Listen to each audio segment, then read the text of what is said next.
Welcome to the Tabletop Gaming Magazine podcast. I'm Chris Eggett, the editor of the magazine, and today I'm joined by Richard Jansen-Parkes, last time I introduced you as our tame RPG reviewer, which is not fair. You balked at it immediately. So how would you like to introduce yourself? Perhaps an untame RPG reviewer. I don't know. I'm not controlled by tabletop game. Well, I actually rather am. You pay me, so we have a transaction. But obviously, you are. This is also a dadcast because we started this chat by talking about our infant children. So if we deviate into any dad stuff at all, we do apologise. But I have found that I have accidentally been talking to friends and segued into stories about fluids that they have no wish to know about. No. Yeah, and to recalibrate one's appropriateness levels. That's it. Yeah. But we don't have that filter here, so we have no. We're not going to pull those funny faces at each other. We're going to have in-depth opinions about each fluid and their consistency and viscosity, I'm sure. But hopefully we're going to avoid that. And the fluids we are going to talk about will probably be things like acidic blood that does D6 damage and stuff like that. But this is sort of an attempt at a casual ramshackle wander through recent RPG stuff that we've been talking about. I think last time we spoke, I approached you to do 5 RPGs that weren't D&D. Yes. I think we're going to do this again magically by just the stuff we've teed up to begin with, at least. Anyway, because I've mostly, as people who read the magazine will know, the RPGs that I do get time to dive into are the lighter end of things. Things with light systems, and I occasionally get a little note on a review that you file which says, I think you'll like this one, and they're usually sort of like whisper thin systems. These sort of games where you roll half a dice and then you imagine 3 hours of conversation afterwards, ignoring the dice roll entirely. That is more or less where I'm at. But the thing that triggered me to reach out to you so we could do this podcast though was that while I do like lots of those light little systems, I saw your Dune review. Yes, which was a lovely meaty 2-pager, which is bolted onto a nice 4-page review as well. So it's a really chunky bit in the review section of the upcoming magazine, and I just wanted it, but it's a completely crazy crunchy system. Well, I mean, I say that, but it's very interesting. It's certainly a very wide-ranging system. It's actually, the core rules are not actually that complicated, really. It just has to apply to a lot of various situations, because the nature of Dune is that so much stuff happens. You have sort of intergalactic wars, sword fights, and spying missions, and noble dances, and the designers of Dune have definitely tried to make this one sort of core rule apply to everything, which does mean that every now and then little bits need to be sort of bolted on and added in to try and make things vaguely work. Yeah, so maybe it isn't crunchy, but it is just so expensive because it's. I think you describe in the review something like the core question is, how do you make a sword fight feel the same as the equivalent of a Death Star shooting a planet? What those things are treated the same, basically, I think. Yeah, to a certain extent, you certainly do the same role, and the mechanics will work the same. You're just using assets with certain traits, and the asset might be a dagger. It might be a piece of juicy, a blackmail material, or it might be a nuclear bomb. And rules-wise, those all work the same. But I'm kind of, so what about as someone who does play a lot of like very rules light things, why what was it about sort of the more crunchy side of things that Uh, suddenly drew you in unexpectedly? just huge scale. So the idea that we're going to be, that I'm going to like, and maybe we need to do a little explanation of what Dune is, but it's Dune Adventures in the Imperium. It's by Modifius, and it's a role playing game where you create a character and a house. I guess you create a character, Yes. but also you're occasionally going to whip up some really like semi inconsequential characters to do other things for you. For example, if you're the head of the house or a high ranking member of the house, you're probably not going to go and do all the punching Yeah, directly. you don't get the what I like to call the Star Trek problem, where you go to a new dangerous planet and you think the most sensible way to tackle this is to take all the senior crew of the ship Yeah. and send them down there to hopefully be blown up. Yeah, sort of the main theme of the game is that you play as members, servants, employees of a noble house in the ludicrously expansive universe of Dune. And so there are lots of circumstances where you might be sending out a team of specialists to go and infiltrate. So yeah, it works at quite a macro and a micro level at the same time. I think that's what brought it. Sort of what interested me the most is because I'm a sucker for novelty basically, and ultimately. So when I spoke to Mark Langworthy about the Kings of War RPG a long time ago, and part of what he was, I guess, trying to do there was have a situation where you could have, people from noble houses or similar noble factions or whatever having some sort of disagreement, and then you have to set up a 3,000 point army. I actually don't know if it's a point system in Kings of War, but a 3,000 point army, and then do battle. And I like the idea of that, except this is obviously much more appealing because it's all in. I don't have to pay any minis, for example, unless I really want to. So I think that's what drew me to it. This idea that you're going to switch these scales so quickly. I say quickly. I feel like it would be quickly because you could do cinematic cuts really to these other locales, other situations that are like suddenly unfolding in a way that I don't know. It just sounded really good, and also the system that uses drives as well. So it's not. It's Yes. kind of like. So you could tell me if I'm getting this wrong, but it's like the drives represent kind of how much you want it. Yeah, to a certain extent. So the core rules use the Modifius 2D20 a system which is used in the Conan RPG, the Star Trek RPG, plenty of others. And in most of those, you get a thing kind of like you get in many RPGs where you have sort of your raw stats like your strength, your agility, your intelligence, and then your training, sort of how good are you at firing guns, how trained are you at picking locks, and then you combine those two numbers together to get your target number in this case, which is essentially you want that to be as high as you can. In Dune, however, they've sort of dropped the training almost side of it. So you've got your sort of raw stats, your sort of strength. Well, I think there's your battle skill, your intelligence skill, and various other things. And then you add that to your drive, things like faith, loyalty, justice. Yes, just so things like it's very weird to GM because you have to sit there and think, now, is this character acting out of a sense of duty or justice? Exactly. So you add those together, but it creates an interesting thing where there can be a temptation in many RPGs to make characters who are efficient at the cost of thinking about role playing. Yeah.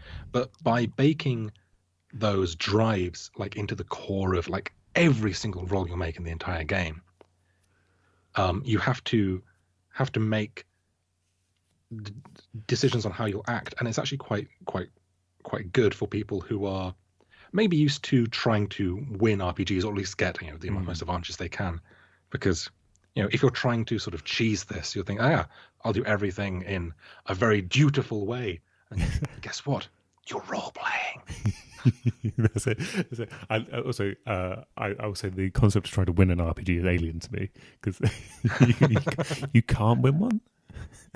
That's because you play a Mork Borg a lot, and in Mork Borg, the way you win is by having your limbs all fall off. Yes, I mean that is yes, that experience is a win. That's that's good for everyone. Something horrible happened to my character, and was it cool? Yes, if so, it's a win. Yeah, I think So but there's an alien concept to me. The idea that people are going in trying to like optimize their character in a way. I mean, obviously you do want, like, you can optimize for fun. I think there's always something quite funny about attempting to just be like the most stupid, charmless character who's really strong. I think that's a really good way to like make things kind of difficult for everyone. But maybe they have aspirations which don't really fit with that, So, well, I mean, it's an interesting thing because I think it's very easy to. I think it is sometimes easy for people to forget, whether willingly or otherwise, that RPGs, there are 3 letters there, and one of them is game. And I'm not going to, obviously I love role playing, but I'm also not going to try and disparage someone who wants to make a cool character who can do cool, powerful things in a game. Yeah.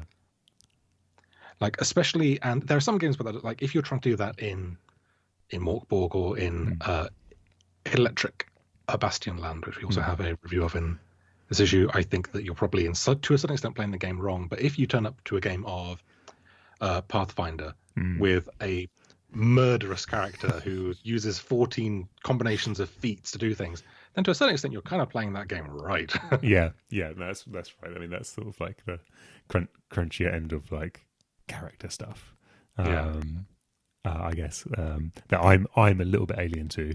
But I've been reading the Warhammer Fantasy Roleplay book, and I've been thinking about the sort of class race combinations, and you end up down the rabbit hole quite quickly of what could I be. But yeah, it's basically shopping, isn't it? Oh yeah, everyone loves to shop, even when it's entirely fictional things. A fictional future, yeah, absolutely. Yeah, but we like Dune, don't we? We think Dune's good. We think that's interesting. I think it's good. I think it's a really interesting game that will not be for everybody, and I realize that's a very generic thing to say. I'm yet to meet a single product that is for everybody on the planet.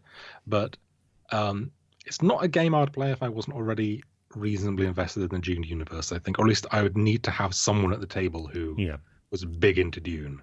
Yeah, that's it. Prior to playtesting the RPG last month or so, I read Dune when I was maybe 15 or so. Yeah. And it turns out I remembered nothing of it when I picked up the RPG. But there is about 60 pages of lore at the front I had to sort of consume. But I mean, I will say that it's often a sign of an adaptation being good if after I finish my review, I go and buy the book, or in this case, download the audiobook. Yes, the audiobook's quite good, isn't it? The audiobook's really good. It's sort of a voice acted and sound effects. Yeah, it's crazy. Yeah, it's really good. It's also an entire day long, so value for money, eh? Absolutely, that is.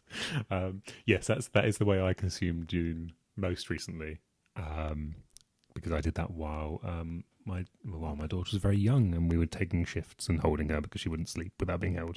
So that's one of the things I did. That's why, just a segue into dad talk. Yeah, straight. That's why my 7-month-old has already heard the entirety of Lord of the Rings and The Hobbit. Exactly. It's these are the little gifts you get from these strange things you find yourself doing as in early dadhood. So well, that was Dune, I guess. Shall we move on to another thing? Let's. Should we do Electric Bastionland?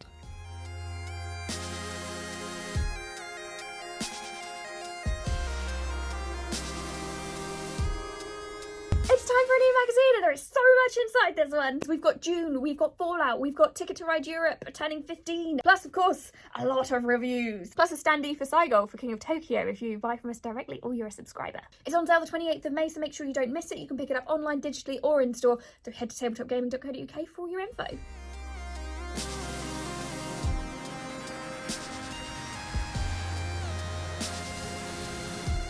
Electric Bastionland. What a bloody weird game. I mean, it's really good. I'm not sure when this is going to come out, but I gave it, I think one of maybe 2 or 3 must plays that I've ever awarded in my reviews. I'm so pleased that you did that because you commission these reviews, and obviously I absolutely respect the marks that people give the games. But there's sometimes I send them out. I think I hope this one comes back with a big gold badge on it because I love it. Oh yeah, it's I mean, gosh, it's a really hard game to describe and give it credit. I suppose it's a rules light, and I mean like super light. I mean close to water light. RPG that's about essentially dungeon crawling in a nihilistic steampunk Victoriana megalopolis where everything's awful but also kind of humorous. Yeah. Yeah. I think, the way, I was talking to you about this just before we started the call, but the way I sell it to people and the way that I get most interest from other people is in recent memory, I take it to an outside area of a pub that we can go to, and I bring this book, and I get people to give me a number between 1 and 100, and I tell them what their failed career is in the game, which is the basic weird character generator. In fact, shall we do one now? You could roll with D100 or. I 1 second. I'm going to get the loudest and clunkiest D100 I can find. It says a lot about me that I'm here at my work desk, and I reached out and plucked a set of dice from my shelf. Oh, I have to show you my misshapen dice, by the way, and I mean that as that sounds horrifying. Not as a HR incident, but as a. Right, I'm going to roll my D100. Yeah. 82. That was loud. Oh yeah, these things you could club a moose to death. Okay. My dice bag. I mean, please don't. Majestic creatures. This. See, I like this one. Yeah, this is a massivist of massive country, which is what? a massivist of massive country, which everything is big in massive country. You stop growing just below the ceiling.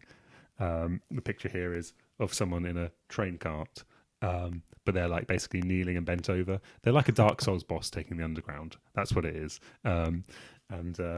Yes, and that's you. And you roll a couple of d6s for how much money you have, and then how much health you start with. They give you, the more health you have, the less good your stuff is, and the richer you are, the less good your stuff is, usually. And this one is quite a simply themed character, I'm going to say, because all the stuff is big hammer, big dog, big spoon, big armor, big crossbow, big cauldron. They are the things you have. I want a big dog. Yeah, I think so. I think that's it's got a D8 bite, which is good. And then all the how you fit it into life amongst the small, and then it's sort of character traits really, which is like unerringly careful. You move in complete silence, which I love. I love the idea of being a silently moving giant. I used to. This is just I used to live with in my student days. I used to share a house with 4 other guys, and they had an average height of about 6'7". I just happened to move in with some enormous blokes, and they were the quietest people in the world because they were so afraid of stepping on you. I used to think I was really short. I'm 6'1". I think I was tiny.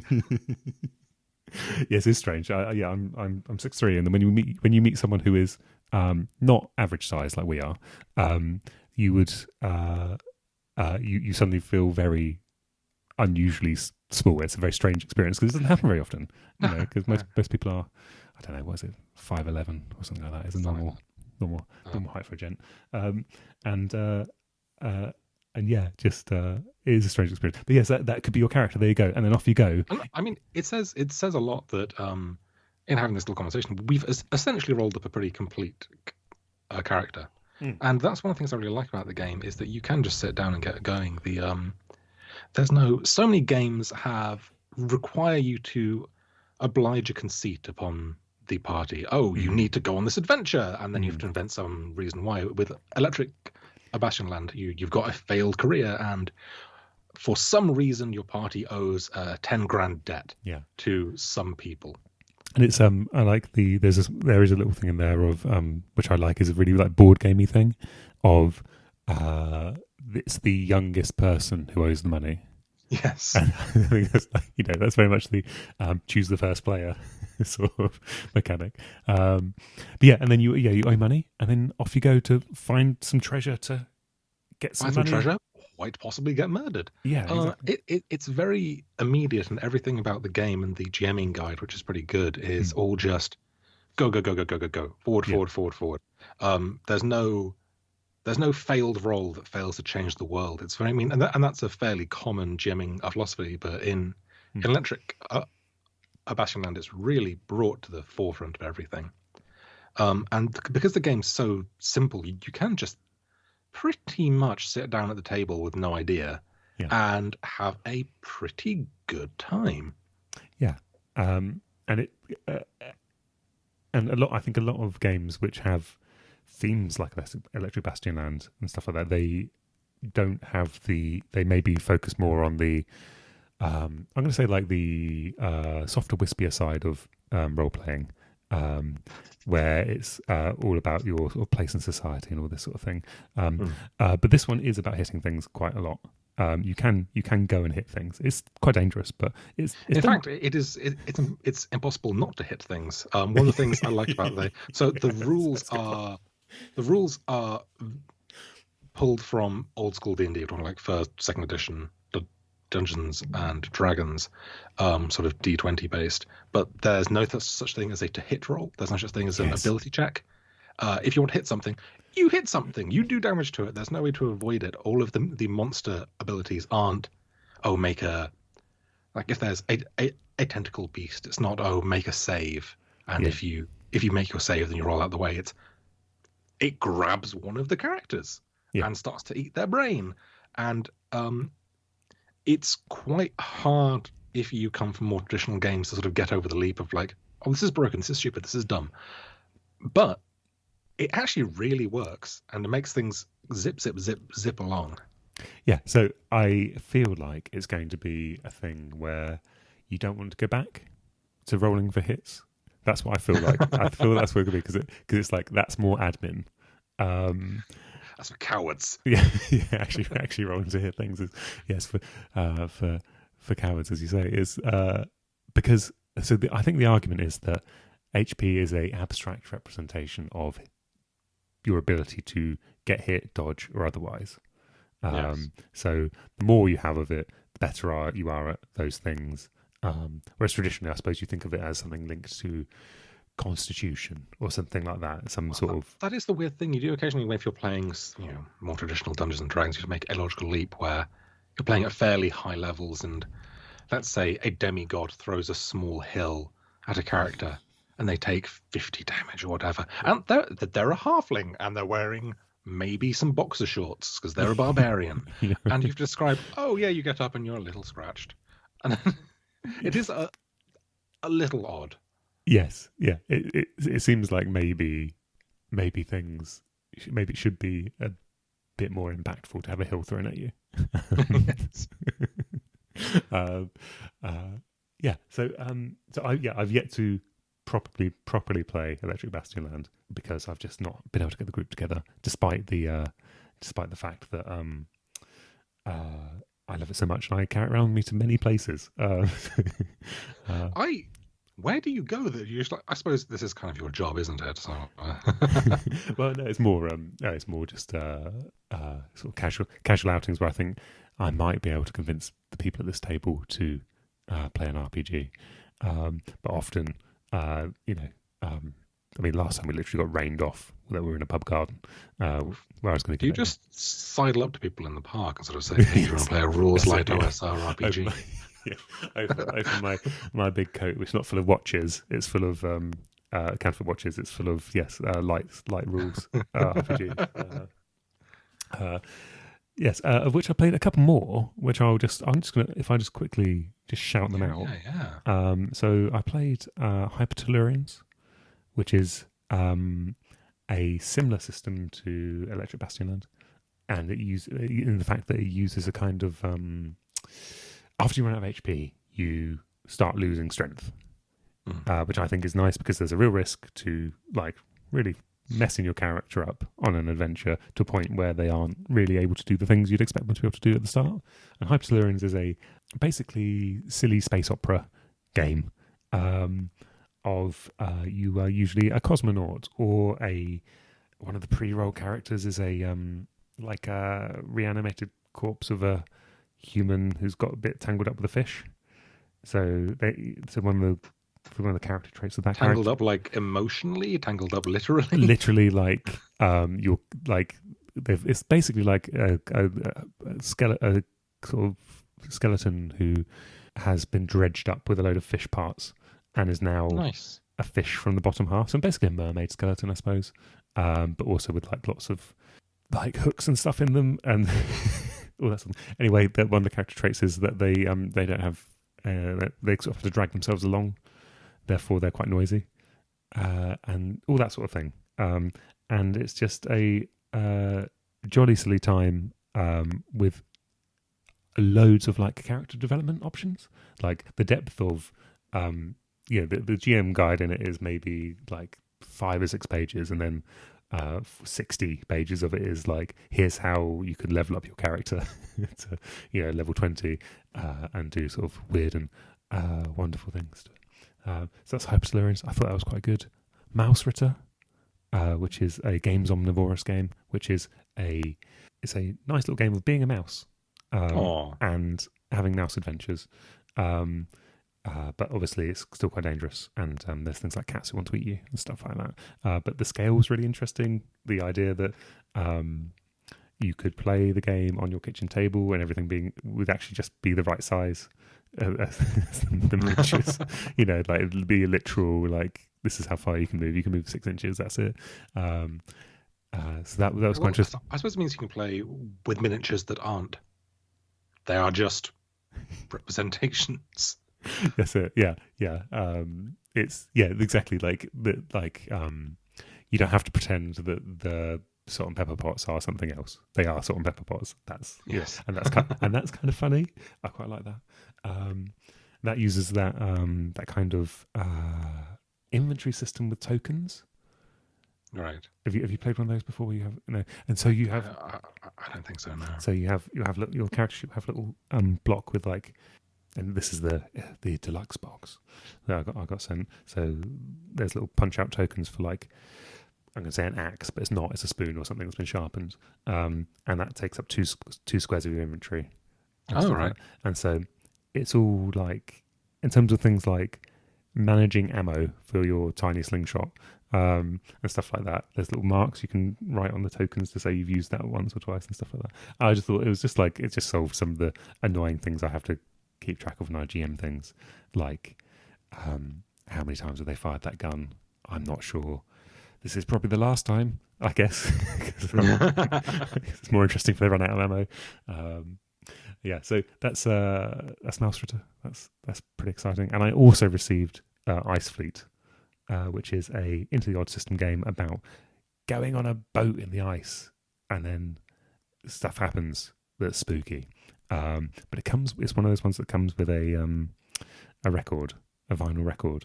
And so it's like it's like hipster nonsense. But but I love it. I really like it. Have you, I presume you've encountered Escape the Dark Castle and Escape the Dark Sector? Yeah. which they both have soundtracks. The Dark Castle is only available on a cassette tape, and the Dark Sector is only available, I think, on minidisc. And I have no idea how they got access to minidiscs in 2019 or whatever. Dark Sector came out like last year. I didn't know. I didn't know they. I didn't know they had a soundtrack for Sector. I knew there was one for Castle.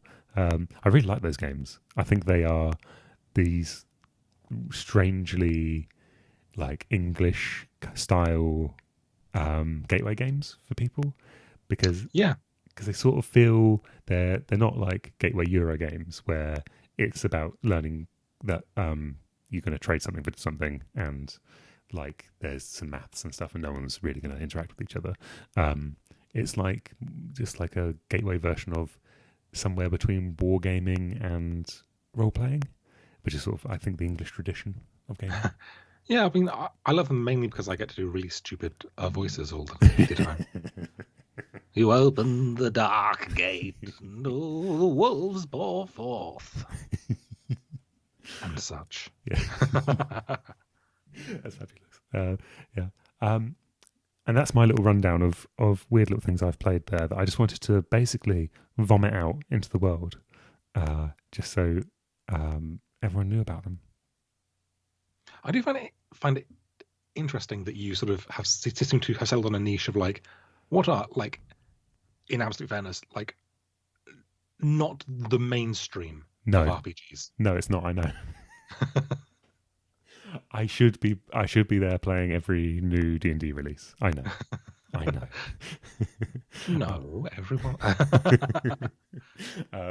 If you did that, then you wouldn't have to pay me to do it. So yeah, well, no, I'm very pleased because you have the historical knowledge as well of every previous D&D release or something like that. So which probably helps. But how old do you think I am, Christopher? of 5th edition, maybe. I don't know. Have you played every 5th edition? Do you think?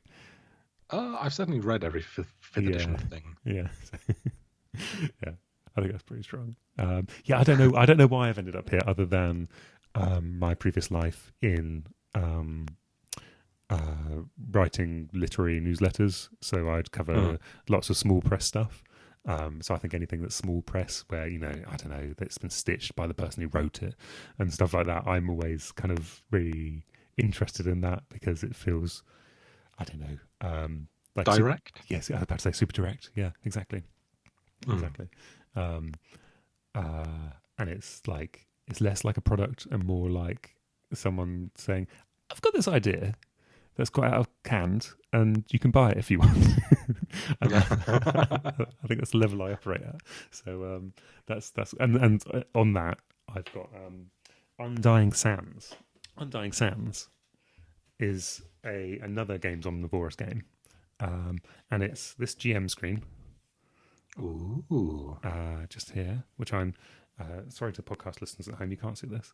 I don't know. I want to write a review about it probably, but there you go, like that. Which is you obviously can't really read that there, but what I'm showing Richard here is the numbers in the center of the GM screen, which all correspond to this bag of hex tiles.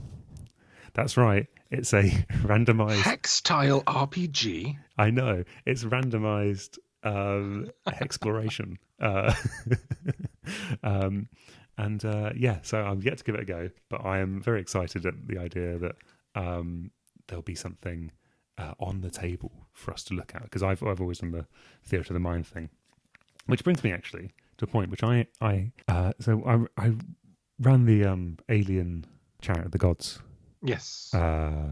scenario again, but with a different group of people who really enjoyed it, who loved it so much. And one of the things I was really surprised at, because this is the group of people who I usually play games where we just describe things, they absolutely loved the fact that there was a map, and it blew me away. I thought, I didn't know that you wanted this, that people wanted to see things and know where they are in places, not just in reference to somewhere else we talked about 5 minutes ago.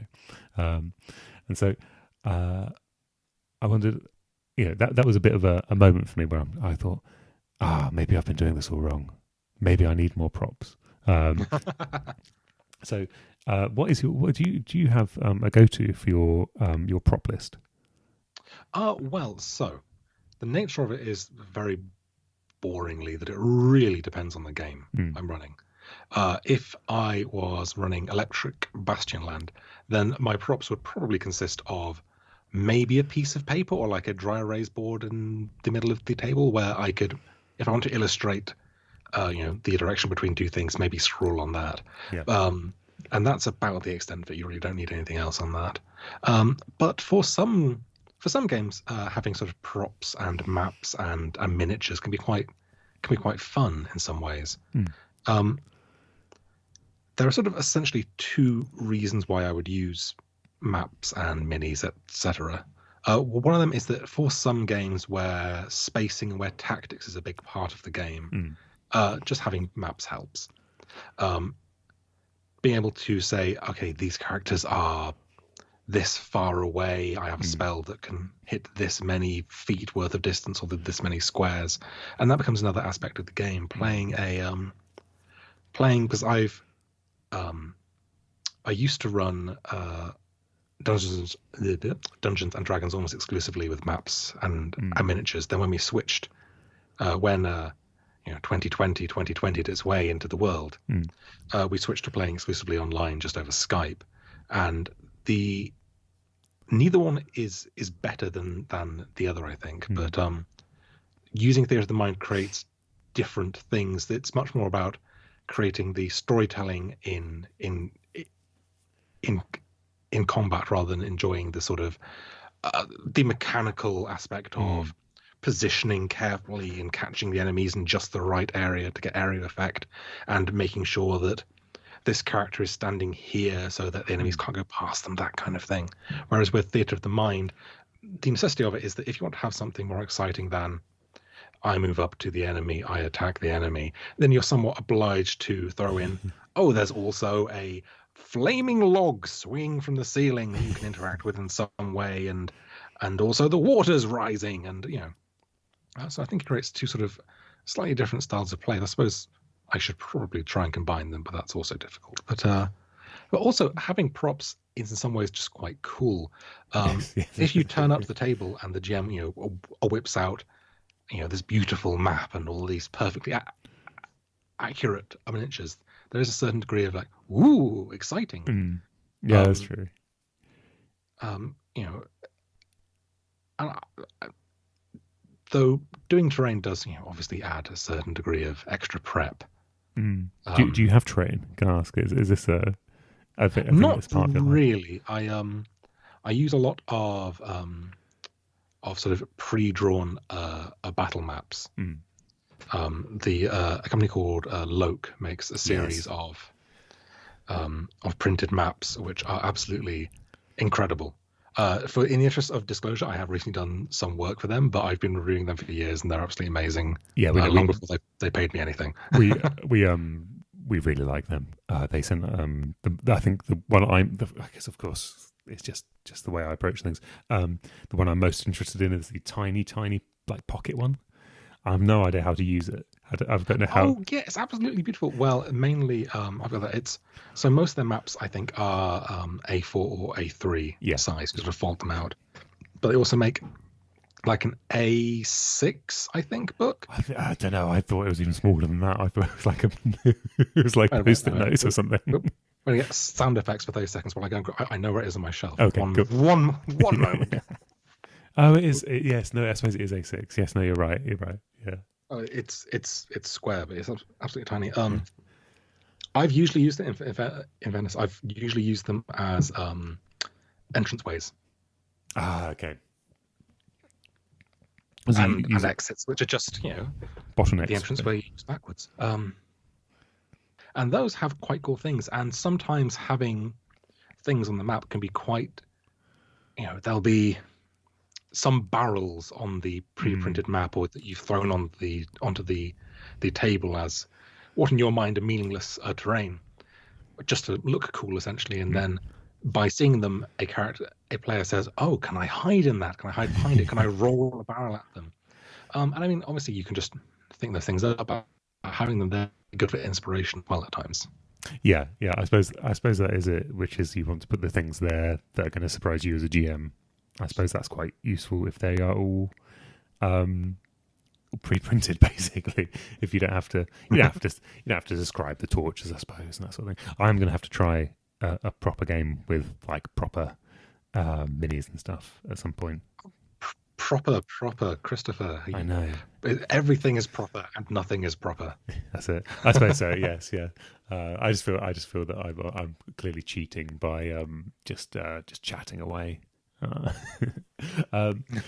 So that was a small diversion there into just like basically personal advice for me that I should maybe give it a go. But you've reviewed a lot of really interesting stuff over the last, I don't know, 6 months or something like that. I'd say the last few years, personally, but I mean, there's been a lot of. I mean, I'm just going back as far as my memory goes before it sort of there's an error comes up or something before the 404 message appears. This memory is not found. Yes, absolutely. So, well, I there's a couple of ones that I'm really interested in are Tartar's Gate and those dark places as well. They really interest me. Yeah, they're both sort of dark sci-fi. Yeah. So, which one to start with? Let's start with Tartar's Gate. Yeah, because it's the newest one. And this is from Rebellion Unplugged. Yes, it is. Which is actually a bunch of Osprey guys, I think. Yes, at least. So this is. At least I know that their PR guy is an ex-Osprey guy. Yeah, sorry, yes. We won't name drop him here because it's probably GDPR non-compliant or something. But but yeah, it's the first. So it's the first. I think its original name was Adventure Unleashed Tartar's Gate or something like that, and it's the first in a series of essentially RPGs in a magazine. Mm-hmm. The idea being that you buy this magazine. I think off the top of my head, it's maybe £10. Yeah, it's something like that. If that, and it's got the rules, it's got the characters, it's got the adventure in it. And Tartar's Gate is about horrifying depressing futuristic sci-fi, where a corporate entity has taken it upon themselves to create a digital hell to punish those who have sinned, which is wonderful fun. And the player characters are a group of interns sent to go and do maintenance on this distant facility, and then they find that all of these digital ghosts are unthawing our bodies and causing havoc.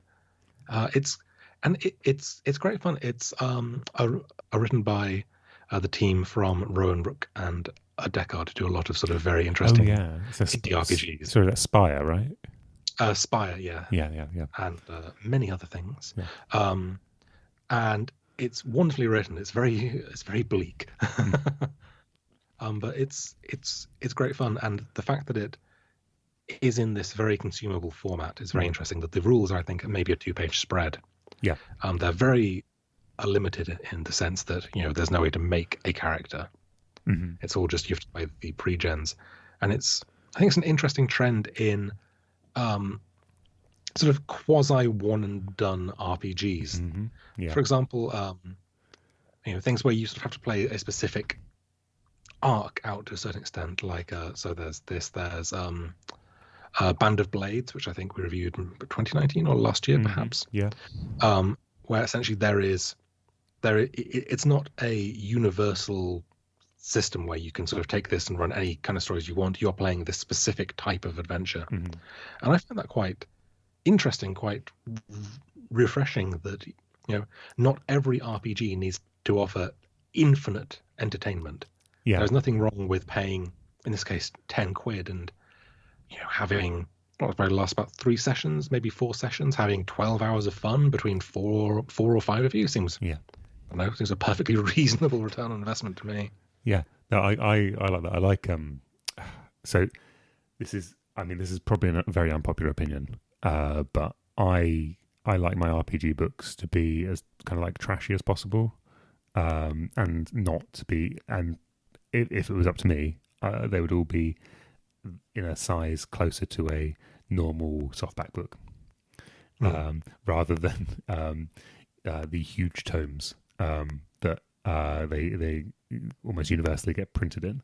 I mean, Electric Bastionland, all the D&D stuff, pretty much everything comes in a sort of standard hardback size, which is lovely to look at as an object. But in terms of like being able to read it in the bath, probably not. It's probably not quite. I don't think I've ever read an RPG in the bath.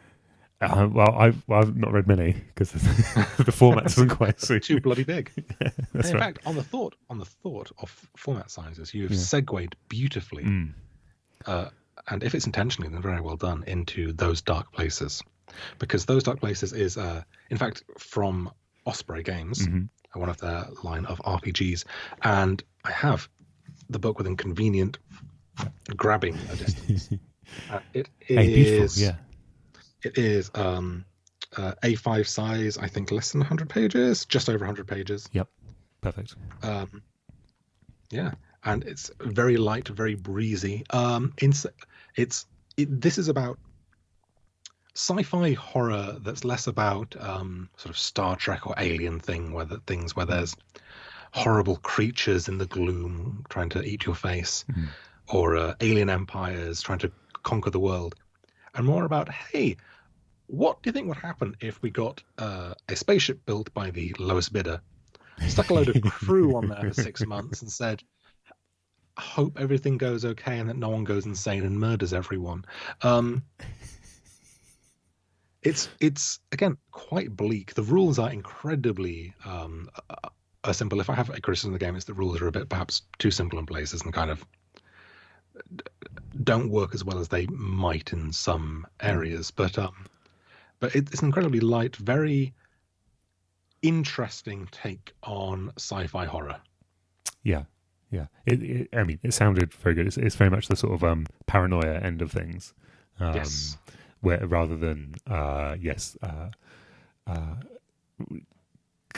the nice thing about the Alien RPG is that people are you can say things like you can just basically fuck with the players and say this you hear something in the vents or whatever, and the equivalent of that. And some of them will immediately fire a flamethrower into it, and it was just things warming up or whatever because they've just turned the ship on.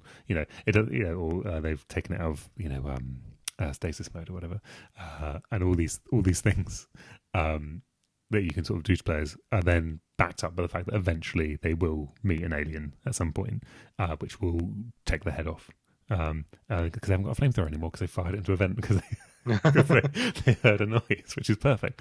But this is more on their mind. There's probably not an alien going to bite your face off in this one. Yes. Yeah.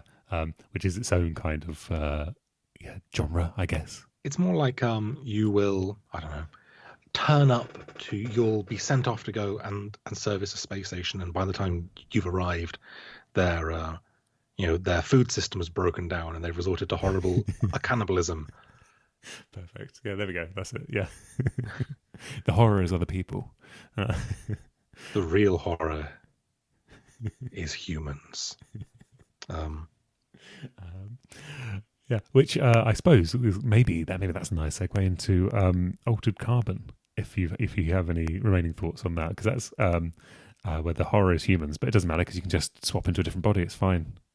Yeah, Altered Carbon is an RPG that honestly I was quite disappointed by, because it's I read the book that the TV show is based on, at least, and partially this when I was in my teens. I fell in love with that. I thought it was a great book, and some of the concepts of it are very fascinating. If you've not seen the TV series or read the book, the main premise of the show is that, again, sci-fi future, but human consciousness can be digitized and stored, and essentially everyone's got think of like a USB stick jammed in the back of their neck, and you can have your consciousness downloaded to that, and you can switch out from body to body by having your consciousness transferred. And there's some really interesting things. So like the physical stats your character has are linked to the body they're in, not the player, not the character playing it. So if you wanted to, I don't know, if you knew that there was like to be a big fight in your future, you could get one of your team to transfer into, a specially cloned hulking brute with, guns in his hands and laser eyes. Which sounds cool. Which sounds very cool. And it is, and like the fact that you can, as a GM, you can be as murderous as you want. You can have machine guns just be like, oh, you rolled poorly. You get literally scythed in two by 40mm shells.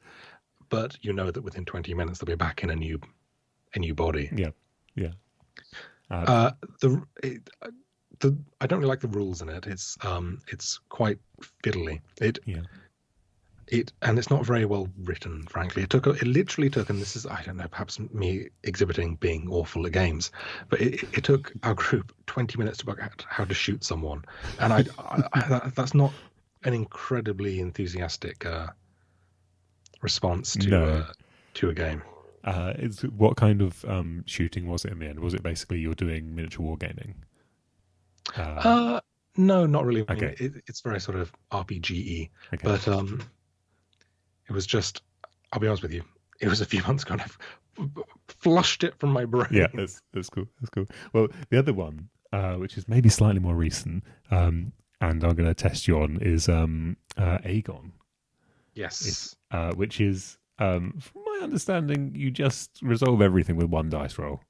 Well, it's the exact opposite of all the sci-fi we've been talking about, as far as it is ancient Greek adventures, and well, not even really ancient Greek adventures, more ancient Greek myths, and it's a fascinating game in that it tries very closely to mirror the feel of ancient Greek stories, where sort of characters go to an island and there's a problem, and then they role play a bit, and then they sort of have a confrontation with whatever problem is causing the day, and everything really is settled with the barest minimum of rolls humanly achievable, and in a very sort of sweeping and a narrative way that does feel very, very, very, Grecian myth. You're all doing sort of heroic things right from the start and legendary things, and you'll hold up the sky and etc. and not do battle with the gods, so the gods would murder you, but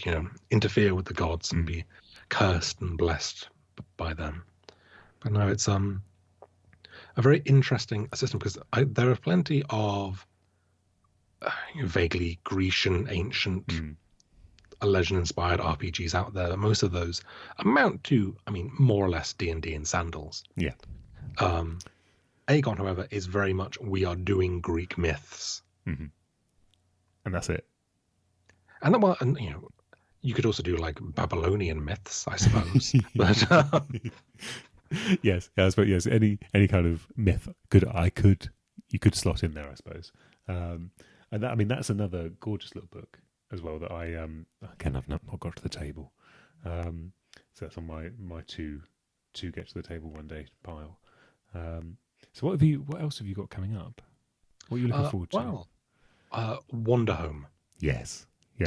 Which is on the thought of small mice. Earlier, it is an absolutely beautiful, I think it describes itself as a pastoral fantasy RPG. Yeah. Where you play as, anthropomorphized woodland critters. Earlier when I said there's a whole section of sort of fluffier RPGs that Electric Bastionland doesn't fall into, because actually you hit a lot of things. Wanderhome is maybe the exact example of it's a game for people who want to enjoy a nice day out. Well, kind of, yeah. One of the premises is that there was a war. In recent history, there was some terrible thing that occurred, and now the world is healing, and you're going around and exploring things, and all of your characters are generally dealing with some sort of trauma or upset in some way. But there's no stabbing. In fact, one of the character, sort of the class equivalents is a soldier who has a sword in their inventory, but they can't draw it. Yes, there we go. Yes. For some reason, you go around and you sort of solve problems and make friends and talk over campfires, and it looks wonderfully beautiful and a melancholy and joyous at the same time. Mm-hmm. That's it. So I'm absolutely looking forward to that. It looks absolute great fun.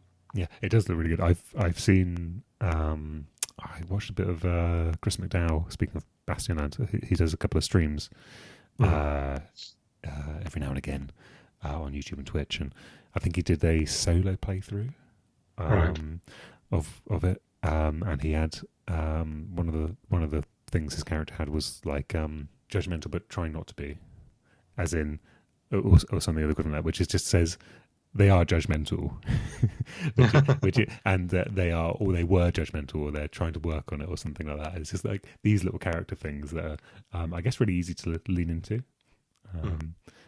but probably not on the tricking people into it in the Dune kind of way we were talking about earlier. You're probably gonna have to go in with a good heart with this one, I think. Yeah, I mean, I think if you go in with the intention of murdering everybody, you're going to be butting up against the intent of the rules somewhat in Wanderhome. I'm currently reading and trying to get my head around Vaesen or Vaesen. Vaesen, yes. Vaesen, yeah. Yes, I think it's Vaesen. Well, I can't remember.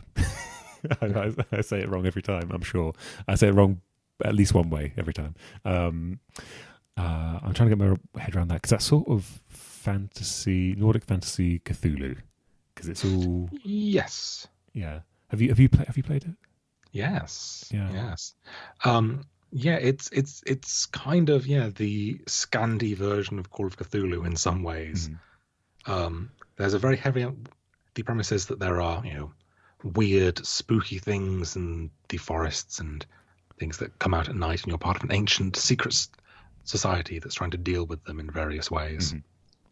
But there's a big emphasis on building your base and building your sort of home. Yes. Yeah.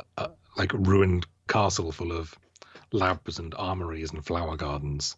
Yeah, it's quite enjoyable. Which I've not got my head around that at all in any way whatsoever, because I will say this: I've never played an RPG where building. I mean, Mausritter offers you lots of base building options, but we didn't play it long enough to get into wanting to build our mouse fort. So I've never really understood how that works, other than a persistent sort of resource between games. But the thing I like about it is the kind of from the GM side, you're going to be because to get rid of a Vaesen or Vaesen, whatever it is, it could be a will-o'-the-wisp, it could be like a fairy, it could be a troll, whatever. There's always like a rite or a ritual that needs to be carried out, and it's like getting the characters or getting the players to a point where they can work out what that is to solve it. I think it's very Scooby-Doo in the best possible way. And so they're going to, because it's ghost hunting, really, so I'm trying to get my head around that, how I'm going to get my players to play it properly without them just hitting everything, because obviously I've trained them to only do one thing. Well, I mean, I think sometimes you can let them try hit something and then have it hit them back harder. Yes, I suppose that's the way, isn't it? Yes, and is there anything else you're looking forward to at the moment? Well, I mean, we've talked about it's very hard to have a conversation about RPGs without tangenting off D&D at some point, and I'm in fact working on the review of Van Richten's Guide to Ravenloft, which is the latest D&D source book, which in fact segues quite nicely from Vaesen. It's all about trying to turn D&D into a sort of spooky game with the Domains of Dread, which has been a hallmark of D&D for I think 30 years or so now, which are these pocket dimensions. Basically a pocket dimensions where everything's awful and it's ruled over by a dark lord who is also there to be in hell to a certain extent. They're being punished by making things awful. So there's one of my favorite so the book contains sort of some extra options for playing as a half a vampire a character, or a warlock who's been blessed by dark gods. But there's also, I think, 40 different domains of dread, which are sort of essentially tiny settings that you can use. And one of my favorites among them is a realm that is sort of constantly on the verge of a zombie apocalypse. Excellent. That's being used to slowly torture its dark lord, who is this famous military a commander who sort of exploits the populace to win the war, but is always on the verge of losing as well. So they're sort of being kept in limbo of constantly fighting a fight that they can't win. And then into that you throw the heroes, who get, I don't know, drafted into the army or have to fight off zombies. And it's all very dark and depressing and also quite fun. Yeah, that sounds great. I mean, that's this is Evil Dead for D&D. Which I like. I mean, I like. So the best D&D book I think that I own, that I look at more regularly than anything else, is Natasha's Cauldron. Yes. Because it's got a bit in it about a mimic colony, which I think is maybe one of the funniest ideas in the whole of the thing. Just because it could be peaceful, but it's probably not. And also everything is a mimic. Which is just, I think it's just a funny, silly idea that's like kind of feels out of character a little bit with some of the other places you were invited to go to. I also really liked reading Icewind Dale, the most recent one, Frostmaiden, Rime the Frostmaiden, because that's, again, beautiful book. Has horror elements, got spooky bits. It's got a whole set of secrets, including cannibalism, and it's just like, it's great. That's suddenly there's a lot of motivation in it, a lot of role playing in it that appeals to me. So yeah, cool. Well, thank you for joining us today. That's quite right. Been very, very happy to come and ramble about RPGs. Yeah, thank you. And this is exactly what I wanted, which is a complete ramble. Anyone at home who wishes us to be more structured, sorry. This was for me, basically. So that's great. Is there anything you'd like to plug? Not right now. I mean, I'd like to plug the very concept of playing RPGs in person again, because I've not really been doing that for. Oh yeah, I suppose we should talk about that, shouldn't we? Isn't it going to be good? It's going to be weird. It's going to be very weird. How do I interact with humans? Do they need water? I don't know. That's it. Absolutely. This is like we obviously need to do a version of this for the website or something. Did you see the hugging guides going around? How to hug after the pandemic? No, they sound horrifying. Yeah, five tips for hugging after the pandemic. I think what it really tells you is that actually you might want to hug people, but maybe just don't for a bit still. Just stern nods. Yeah, because it's only, I think, you're going to hug the people you want to hug in a normal way, and if you need a guide, then maybe you shouldn't be hugging that person. But yeah, so I'm absolutely looking forward to doing all this in person. Just having people react without a small delay, or squinting at a screen because they're looking at the map or whatever it is. Well, that thing where someone sort of looks over and to the left of the screen and goes like, "What? So, what? Oh no, Tuesday, Tuesday. Sorry, I'll be back." That's it. Yeah. There's like the breaking of eye contact and that sort of thing. Which is just, I think any time as a GM where you're delivering a piece of important information, lore, a tip, anything like that to players, but they could be distracted by, for example, well, most of my friends at the moment being handed a baby because it's their turn, or whatever. It's always going to be it's going to be much better for that to be happening in real life, at least. Yes. But yeah, I'm desperate to get out with normal people. It's going to be I say normal people with my friends, and It's going to be wonderful. Okay, well, we've plugged the concept of RPGs. Do you want to? You don't want to plug anything else? Do you want to be found anywhere? Speaking of hugging, would you like anyone to come hug you? Oh yeah, I think I write RPG adventures occasionally. You find them at winghornpress.com. You can also find me at winghornpress on Twitter. And yeah, if you like what I say, go buy things I've written, please. That would be very nice of you. Thank you. There we go. So I'm not very good at self plugging. It's very annoying. I'm good for doing other people's stuff. It's kind of been my job, but myself, I'm like, I suppose it's okay. I don't know. I think they're pretty good. I got I got an email from people who run the DMs Guild because a New Zealand television station are doing a documentary about games, and they want to use one of the things I wrote in their episode on games. So that's weird. Yeah, that's great. Big in New Zealand. Big in New Zealand. I want to be big in New Zealand. I like New Zealand. Yeah. I mean, just for people who listen to this podcast, thank you for liking and subscribing and all the other things you have to do these days, because you have made us big in Finland. We are 64th on the podcast chart for Finland leisure. Wow. Yeah, that's right. Yeah, that's getting that big Finland energy or whatever. Anyway, I've gone off and become a little bit strange. So I will say thank you very much, and we'll see you all soon. Yes. See you soon, everyone. Bye-bye.